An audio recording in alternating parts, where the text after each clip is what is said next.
Hindi pa sa pilitang ililikas sa mga Pilipinong naiipit sa gulo sa Israel.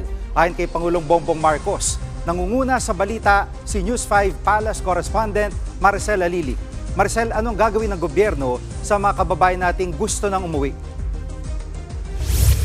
Jiggy, hindi pa kailangan sa ngayon na magpatupad ng mandatory repatriation sa gitna ng tumitinding tensyon sa pagitan ng Israel at ng Iran. Sinabi ito ni Pangulong Bongbong Marcos sa ating panayam kanina. Sabi ng Pangulo sa ngayon ay ipinagpapaubaya nila sa mga kababayan natin dyan sa mga apektadong lugar kung nais na nilang lumikas. At sa ngayon naman daw ay nakahanda ang gobyerno na tumulong doon sa mga gusto nang umalis sa Israel at bumalik sa bansa. Katunayan, on the way na raw si Department of Migrant Workers Secretary Hans Kakdak patungo dyan sa Jordan para matulungan yung mga kababayan natin na nais nang magpa-repatriate dahil tuloy-tuloy nga ang mga pambobomba dyan sa Israel at sa Iran. Pero maliban dyan sa usapin na yan, isa sa mga tinututukan ngayon ay ang posibleng maging epekto ng gulo sa Middle East sa presyo ng petrolyo dito sa Pilipinas. Sabi ni Pangulong Bongbong Marcos, parang malabo na hindi maapektuhan yung presyo ng petrolyo,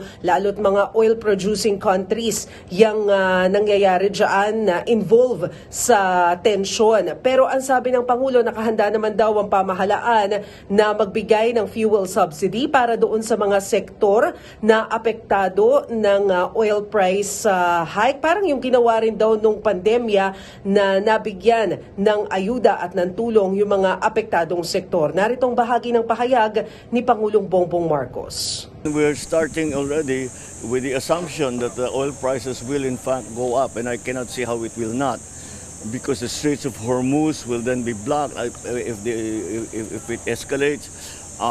The oil cannot come out of its sources. So the prices will certainly be affected.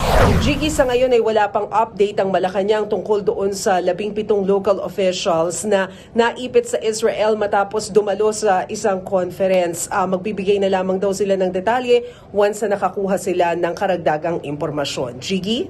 Yan pong ulat ni Maricel Halili mula sa Malacanang.